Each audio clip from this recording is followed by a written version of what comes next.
Before you put those cuffs on me, ask the man behind you why my name is on his private guest list. Dr. Naomi Brooks spoke without raising her voice, yet the sentence traveled across the officer's dining room with enough force to silence every conversation. Petty Officer Ethan Walker stood beside her table with an open pair of handcuffs resting in one hand, his shoulders squared beneath his dark Navy security uniform. Crystal glasses caught the warm light above them. Silverware stopped against porcelain. Nearly 100 officers, civilian advisors, and defense contractors turned toward the black woman seated near the head table as though they had only just noticed she was there. Ethan did not look behind him. He believed the request was another delay, another attempt to borrow authority from someone more important. "Ma'am, no one in this room is above a lawful investigation," he said. Naomi's expression remained calm. She wore a tailored midnight blue dress, a simple silver watch, and no visible military insignia. Nothing about her appearance announced rank. Nothing demanded special treatment. That was precisely why Ethan had decided she did not belong in the seat beside the fleet commander. Grant Holloway stood a few feet away, holding one hand against his suit jacket as he watched the scene with carefully measured concern. He had reported that a secure leather case was missing from his table. Minutes later, the case had appeared beneath Naomi's chair. To Ethan, the situation seemed obvious. A woman whose name he had not seen on the printed guest list was seated in a restricted area with missing property at her feet. He had not asked the dining staff who escorted her inside. He had not called the officer responsible for the private guest list. He had not checked the verification code printed on the sealed invitation lying beside her water glass. He had looked at Naomi, looked at the table, and reached a conclusion before gathering a single complete fact. "Please stand," Ethan said. His voice was firm enough to satisfy the people watching, but Naomi heard the uncertainty beneath it. She slowly placed her napkin beside her plate. "Have you confirmed who first found the case?" she asked. "That will be documented. Have you reviewed the service camera facing this table? You can answer questions after we leave the room." Naomi glanced toward the small red light on his body camera. "Keep that recording active." Ethan frowned. "I know procedure." "Then follow it." Grant stepped closer and told Ethan that the matter involved sensitive contract documents. His tone carried urgency, but not surprise. Naomi noticed that. She also noticed the broken security seal on the leather case, the missing name card from her place setting, and Sergeant Robert Hayes standing near the ballroom entrance with his telephone already in hand. Every detail pointed toward a plan larger than public embarrassment. Ethan reached forward with the cuffs, but stopped short of touching her. Naomi did not resist. She did not identify herself. She simply looked beyond his shoulder. Then came the sound of a wooden chair sliding across the polished floor. It was not loud, but every uniformed officer in the room recognized the movement behind Ethan and straightened almost instinctively. A tall man in navy dress whites rose from the head table, for silver stars visible beneath the golden light. Admiral Jonathan Reeves placed his napkin down and studied Ethan with an expression that was neither angry nor amused. It was the expression of a commander waiting for a subordinate to explain an irreversible choice. Ethan finally turned. The color left his face as he recognized the commander of the fleet, standing less than 3 feet behind him. Admiral Reeves did not order him to release Naomi. He did not reveal who she was. Instead, he asked one quiet question that changed the entire room. "Petty Officer Walker, what exactly is your probable cause?" 50 minutes earlier, Naomi Brooks had arrived at the Harbor Point Officers Club without an escort, a uniform, or any visible sign that the evening had been arranged around her work. The November air off the Elizabeth River carried a sharp chill, and the windows of the club glowed gold against the dark water beyond Naval Station Norfolk. Naomi stepped from a government sedan, wearing the same midnight blue dress she had chosen for one reason. It was formal enough for the occasion and ordinary enough to let people reveal how they behaved when they believed no one important was watching. Inside, a young hostess named Claire Bennett checked the sealed invitation in Naomi's hand, scanned the fleet verification code, and smiled with immediate recognition. "Dr. Brooks, Admiral Reeves asked that you be seated beside him," she said. Naomi thanked her and followed her through the dining room. Passing tables filled with senior officers, civilian advisors, and executives whose companies depended on Navy contracts. She noticed the security cameras first. One above the entrance, another facing the service corridor. A smaller camera mounted near the ceiling across from the head table. Grant Holloway's company had installed the new system 6 months earlier, and Naomi had already found serious weaknesses in its certification records. That was why Admiral Jonathan Reeves had invited her. After dinner, she was scheduled to present a private assessment that could suspend Holloway's contract before another dollar was approved. At the head table, Claire paused.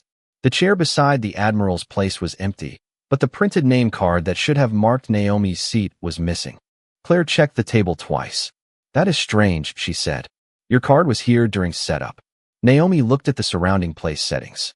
Every other guest had a name, title, and organization printed in navy ink. Her position alone appeared unassigned. "The seat is still correct," Naomi said. Claire nodded and pulled the chair back for her. Naomi placed the sealed invitation beside her water glass and sat down. She did not mention the missing card. Small irregularities often mattered more when no one knew they had been noticed. Across the room, Grant Holloway stood near a display showing his company's maritime security program. He was a polished man in a charcoal suit, smiling as he spoke with two captains, but his expression changed the moment he saw Naomi at the head table. He reached into his jacket, read a message on his telephone, and typed a reply without taking his eyes off her. Near the ballroom entrance, Sergeant Robert Hayes checked his own telephone seconds later. Naomi recognized the sequence. One message sent. One message received. Then Hayes turned toward the security desk. The opening remarks had not yet begun, and Admiral Reeves was speaking privately with several visiting officers near the far end of the room. Naomi poured water and listened to the conversations around her. A contractor beside her glanced at the empty space where her name card should have been. "Are you sure this is your table?" he asked. His tone was polite, but the question carried an assumption. Naomi held up the sealed invitation. The staff seemed certain. He gave a doubtful smile and looked away. At the far wall, Holloway closed the leather case he had carried into the room and handed it to an assistant. The assistant moved toward the service corridor instead of the coat check. Naomi watched him disappear behind a partition. 2 minutes later, Ethan Walker received a call at the security desk. He listened, looked toward the head table, and focused immediately on Naomi. He did not look at the invitation beside her glass. He did not speak to Claire. He did not check the private guest list stored less than 20 feet away. He only saw a black woman seated in a chair without a name card and a defense contractor pointing in her direction. Then he began walking toward her. Ethan Walker crossed the dining room with the urgency of a man determined not to be accused of hesitation twice. 3 months earlier, a false alarm near a restricted pier had escalated while he waited for confirmation from a supervisor, and Sergeant Robert Hayes had criticized him in front of the entire security section. Since then, Ethan had promised himself that he would never again be the officer who reacted too slowly. That promise had hardened into something more dangerous. The belief that speed was the same as judgment. As he moved between the tables, he replayed the call from Hayes. A woman without verified access was seated near the fleet commander. A secure case belonging to Grant Holloway was missing. The complainant believed she had taken it. Hayes had ended with one quiet instruction: handle it before the Admiral notices. The message sounded official enough to remove doubt, and Ethan never asked why a senior contractor had contacted Hayes directly instead of using the security desk. He never asked who had confirmed that the woman lacked access. He only saw Naomi Brooks sitting beneath the warm lights with no name card before her and no uniform to explain her place at the table. "Ma'am," he said when he reached her, "I need to see your identification and invitation." Naomi looked up at him, calm but alert. "My invitation is beside the glass." Ethan picked it up without asking. The paper carried an embossed fleet seal, Naomi's full name, and a verification code along the lower edge. He glanced at it for less than 2 seconds. "Where did you get this?" Naomi's eyes narrowed slightly. "It was delivered to my office." "Which office?" "The Department of the Navy." Ethan heard the answer but treated it as another claim requiring suspicion rather than verification. "Do you have identification?" Naomi opened her handbag slowly and removed a government credential bearing her photograph and the title Dr. Naomi Brooks, Senior Maritime Cybersecurity Advisor. Ethan examined it, then looked toward Grant Holloway, who had approached with practiced concern. "Officer, that is the woman I reported," Grant said. "My case disappeared after she arrived." Naomi turned toward him. You have not introduced yourself. Grant ignored the comment. The case contains contract material. It cannot leave this room. Ethan handed the credential back, but did not step away. Ma'am, please remain seated while we locate the property. Claire Bennett, the hostess, appeared near the table. Officer Walker, I checked Dr. Brooks and myself. Her invitation cleared the private list. Ethan looked at her only briefly. Thank you. We are handling a separate complaint. He did not ask Claire to show him the list. He did not ask whether Naomi had entered with a bag large enough to conceal a leather case. He did not ask Grant when he had last seen it. Instead, he accepted the version that placed suspicion exactly where it had already been directed. An assistant from Holloway's company entered from the service corridor and called for security. There is something under the chair. The dining room quieted as Ethan stepped around the table. Beneath Naomi's seat sat a black leather case with a silver clasp. It looked too perfectly positioned, centered where anyone checking would find it immediately. Grant reacted with a sharp breath. That is mine. Naomi did not look surprised. She looked at the broken security seal near the handle, then at Ethan's body camera. Was that case there when you first approached me? She asked. Ethan hesitated. It is here now. That was not my question. Grant urged him to remove her from the room before the contents were compromised. Ethan reached for the case, but Naomi spoke again. Before you touch it, document who discovered it, who had access to this table, and why the seal was broken before you arrived. Her voice remained steady, yet the warning inside it was unmistakable. Ethan could have paused.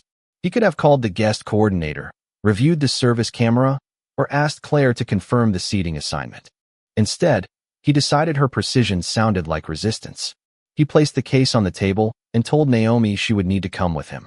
Across the room, Sergeant Hayes lowered his telephone, while Grant Holloway allowed himself the smallest smile. Naomi remained seated for one more second, not because she intended to defy Ethan Walker, but because she wanted the body camera to capture the exact moment he chose accusation over verification. Around them, conversations had vanished. Officers who had spent careers studying procedure now watched in silence as a black woman at the head table was treated like an intruder, while the man making the accusation stood untouched beside the evidence. Ethan repeated his instruction. Please stand and step away from the table. Naomi rose slowly, keeping both hands visible. The midnight blue fabric of her dress caught the warm light as she moved, and the silver challenge coin near her place setting became visible beside the sealed invitation. Admiral Jonathan Reeves had given her that coin 12 years earlier after a classified maritime exercise, but Ethan did not recognize it. He noticed only that she was standing too close to the leather case. Do not touch anything, he said. I have not touched the case, Naomi replied. You watched someone else place it on the table. Ethan glanced at the assistant who had discovered it. The young man immediately looked toward Grant Holloway. That movement should have mattered. Ethan ignored it. Grant stepped forward with controlled impatience. Officer, the documents inside could compromise an active defense contract. She needs to be removed from the room before this becomes more serious. Naomi turned to him.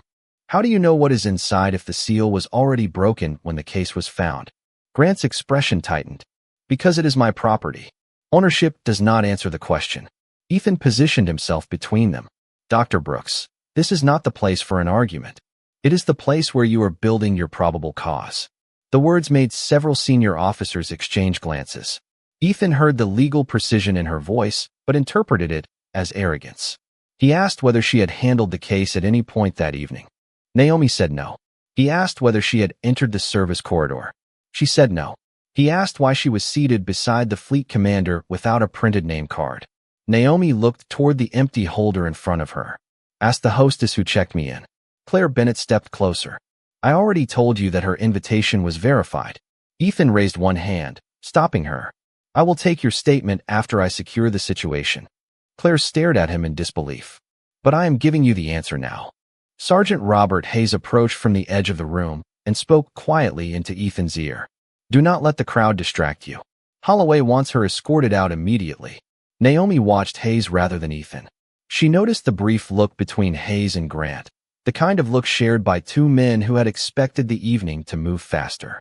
She also saw the service camera mounted above the opposite wall, its lens aimed directly at the head table.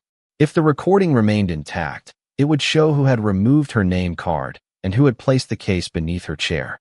Naomi could reveal her retired rank, call Admiral Reeves by name, and end the humiliation before it went further.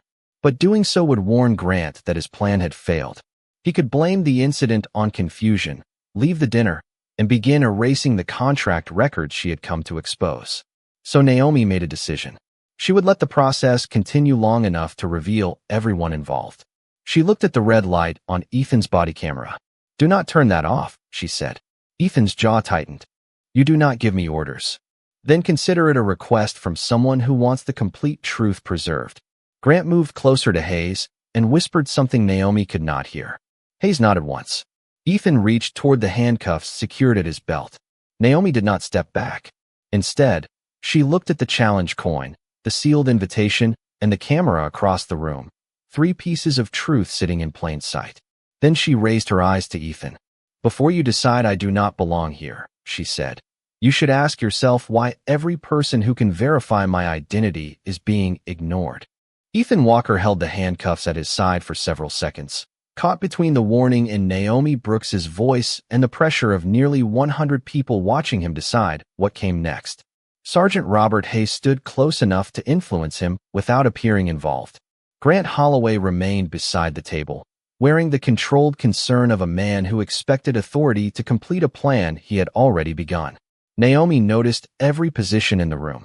Hayes near the exit, Grant near the leather case, Claire Bennett beside the head table, ready to confirm Naomi's invitation.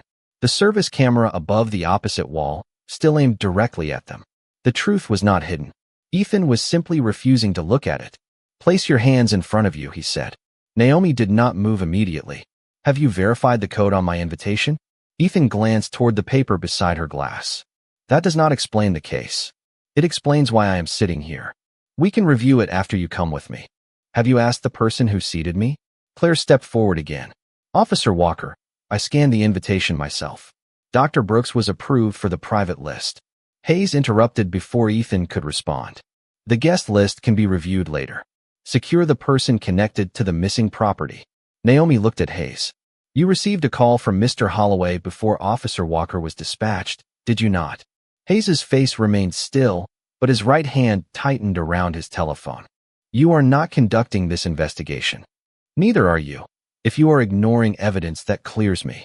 A few officers near the head table shifted uncomfortably. Ethan could feel the room turning from an audience into witnesses. He placed the open cuffs on the table, perhaps believing the gesture would restore control. Instead, the polished metal landed beside the challenge coin Naomi had carried for 12 years. The coin rolled once and stopped with the fleet commander's insignia facing upward. Ethan looked at it.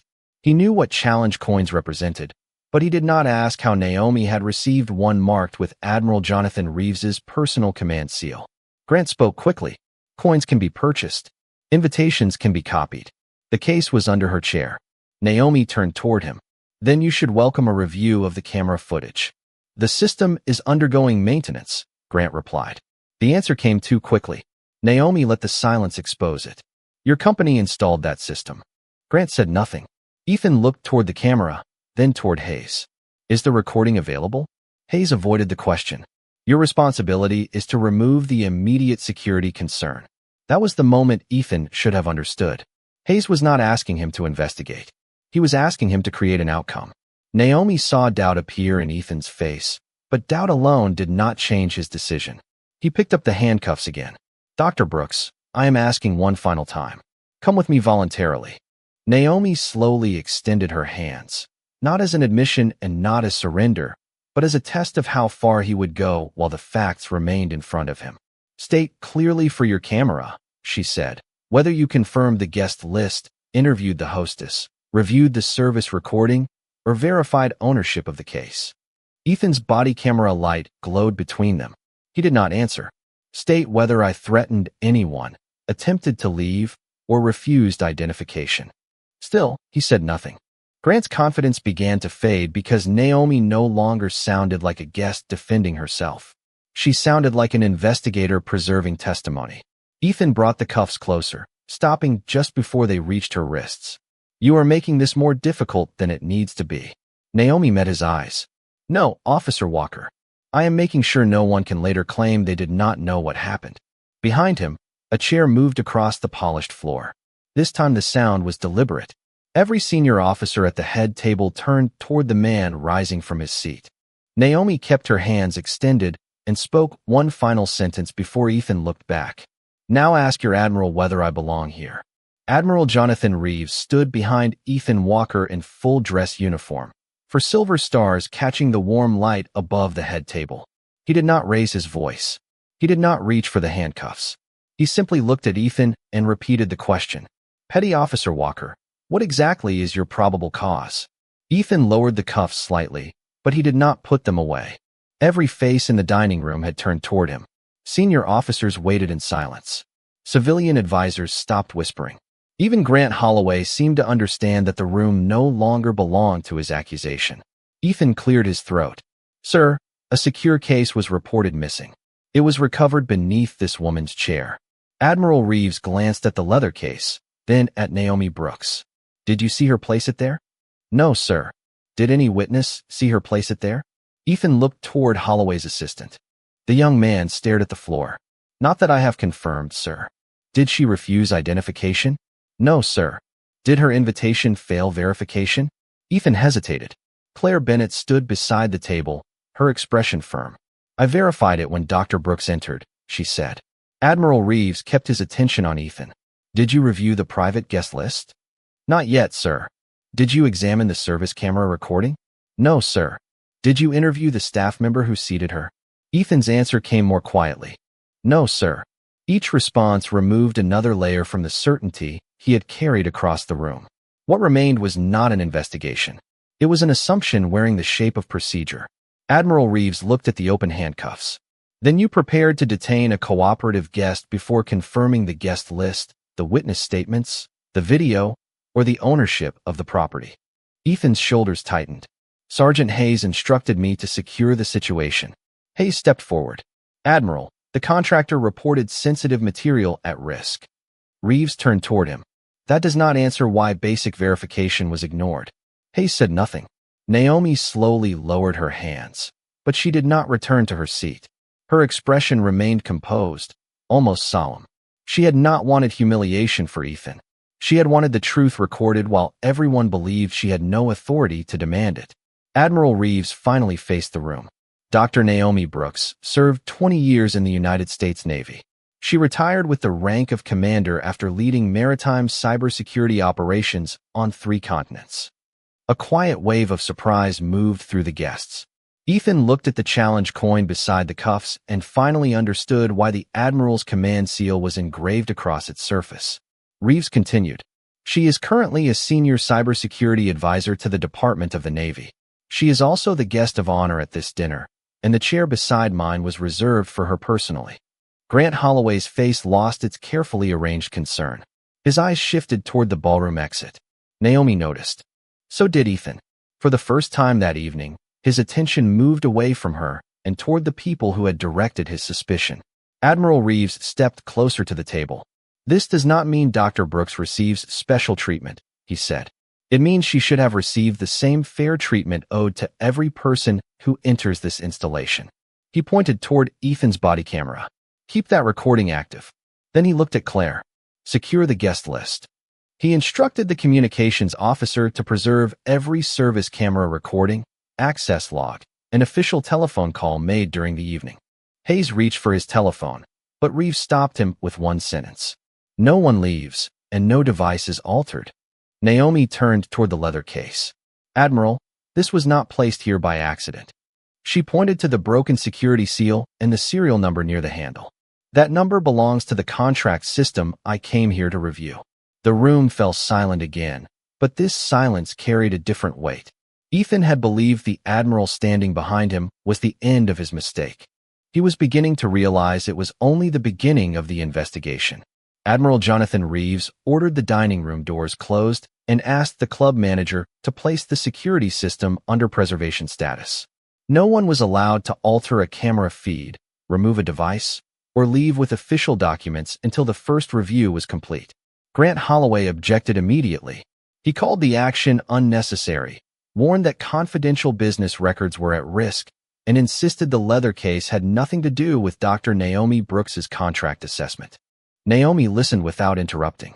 Grant was speaking too quickly now, defending details no one had asked him to explain. "Then you should have no concern about preserving the evidence," she said. Admiral Reeves asked the communications officer to connect the service camera to the main display near the head table. The first image showed the dining room before the guests arrived. Staff members placed name cards, checked table settings, and moved between the service corridor and the ballroom. At 6:14 in the evening, Naomi's card was clearly visible beside the Admiral's seat. At 6:21, Grant's assistant entered the frame, looked toward the empty room, and removed the card. He carried it into the service corridor and returned without it. A low murmur spread across the tables. Grant turned toward the assistant, but Admiral Reeves raised one hand. "No one speaks to a witness before investigators arrive." The recording continued. At 6:38, minutes before Naomi entered, the same assistant carried the black leather case through the service corridor. He placed it behind a service cart and waited. Later, while Claire Bennett greeted another group near the entrance, he crossed behind the head table and slid the case beneath Naomi's chair. The act took less than 5 seconds. The camera saw everything Ethan Walker had chosen not to investigate. Ethan stared at the screen, then at the man whose accusation he had trusted. Grant's confidence collapsed into indignation. "My employee acted without authorization," he said. Naomi looked at the serial number on the case. "Your employee knew which system asset to use, which seat would be mine, and when security would be called." She turned towards Sergeant Robert Hayes. He also knew Officer Walker would be sent before anyone checked the guest list. Hayes stepped back. "That is speculation." Admiral Reeves asked for the official call log. The communications officer opened the record. Grant had called Hayes 12 minutes before the report reached the security desk. Hayes had then contacted Ethan directly and described Naomi as an unverified threat. The public dispatch entry came later, after Ethan was already crossing the dining room. Naomi felt the room understand the design all at once. Grant had not merely planted a case. He had built a sequence around a predictable assumption. A black woman without a visible title would be questioned before a wealthy contractor. Her calm would be treated as defiance. Her documents would be doubted.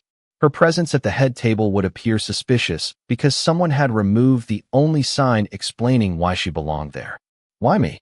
Ethan asked quietly. Hayes looked at him but did not answer. Naomi did. "Because he believed you would act before you verified." The words landed harder than an accusation.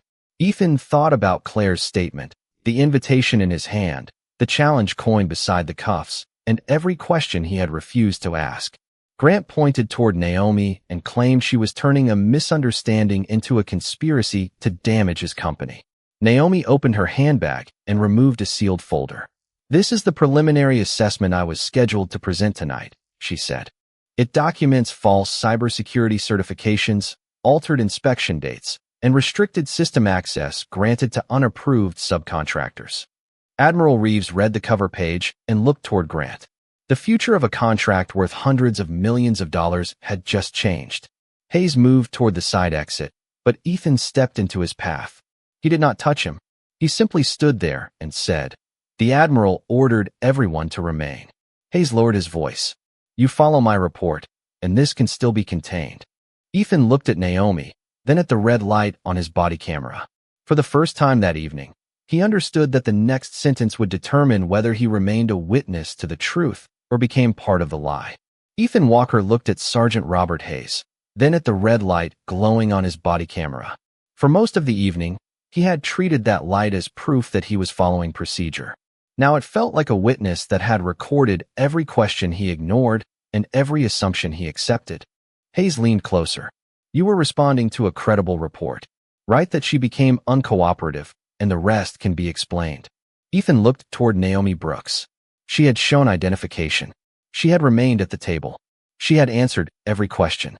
The only person trying to change the record was standing directly in front of him. Ethan stepped away from Hayes and addressed Admiral Jonathan Reeves. "Sir, Dr. Brooks cooperated from the beginning.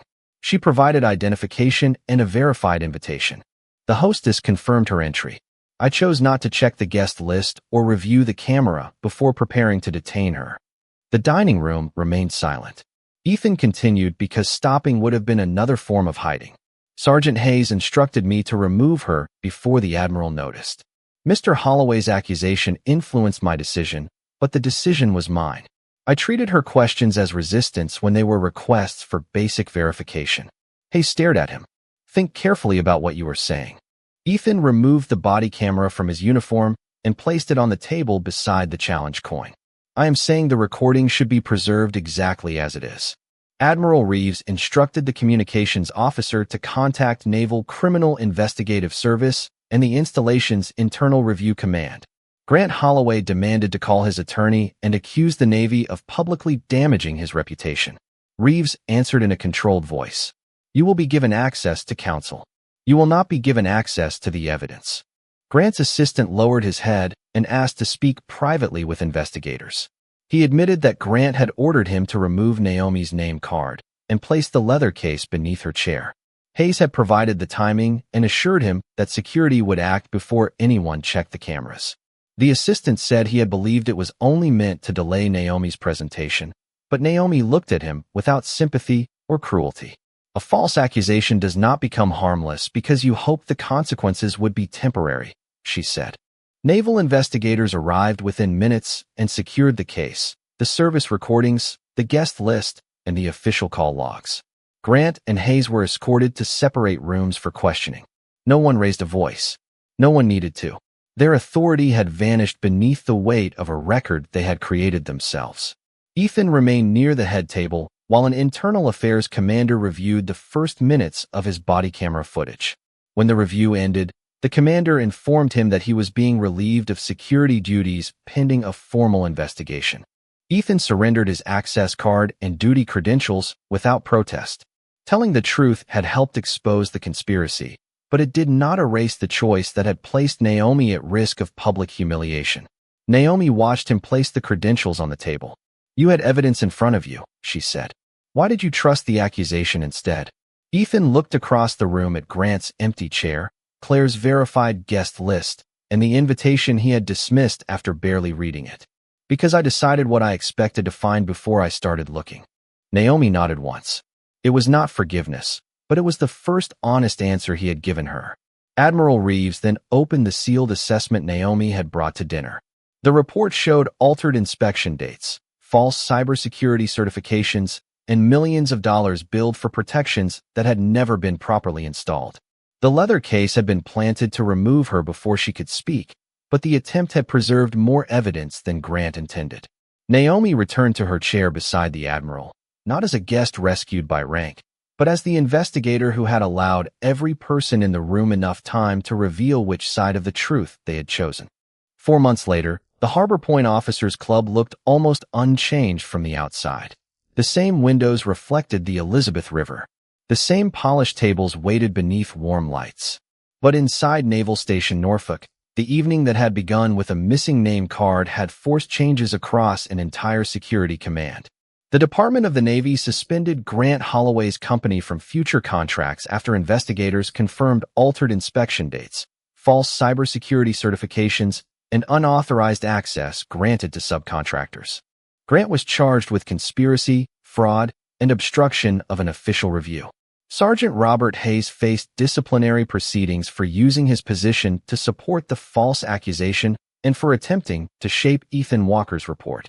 Several earlier complaints involving the Officers Club were reopened, including cases where guests had been removed before identification was properly verified. Naomi Brooks read every summary. Some incidents involved misunderstandings. Others revealed the same pattern she had experienced. An accusation was treated as evidence, an explanation was treated as resistance, and the person with the least visible authority was expected to prove a right to dignity.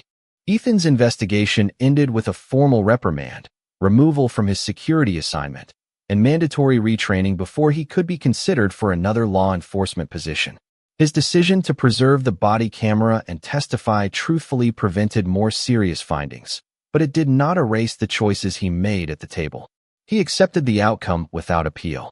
On the first day of the new training program, Ethan entered a classroom at the installation's security center and took a seat in the back row. 20 other sailors and civilian officers sat around him. At the front stood Naomi in a dark navy suit, a screen behind her displaying 4 words: "Accusation is not confirmation." She did not begin by mentioning Grant, Hayes, or the dinner. She placed Admiral Reeves's challenge coin on the table and asked the room what they saw. One officer said rank. Another said service. A third said access. Naomi shook her head gently. "You are seeing the reason some people finally believed I belonged," she said. "That is the problem." Ethan looked at the coin he had ignored when it might have interrupted his assumptions. Naomi explained that fair procedure required officers to search for evidence that challenged an accusation, not only evidence that supported it. The revised policy now required security personnel to verify guest records, interview available witnesses, preserve camera footage, and document information that could clear a person before any detention at official events. Every officer had to state the facts they knew, the facts they had not confirmed, and the assumptions influencing their decision. During a break, Ethan remained in his seat while the others moved toward the hallway. Naomi gathered her notes. "Dr. Brooks," he said, "I have thought about what happened every day." She waited. "I kept telling myself that Hayes pressured me and Holloway manipulated the situation.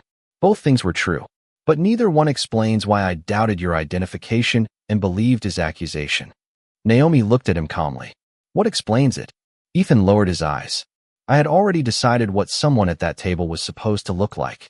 The admission did not repair the night, but it gave the truth somewhere to begin. Then your responsibility is to recognize that decision before it becomes someone else's punishment," she said. Later that afternoon, Naomi returned to the Officers Club for the first public dinner held under the new policy. Her name card stood beside Admiral Jonathan Reeves's place, exactly where it had belonged before. This time, however, she moved it to the center of the table during her remarks.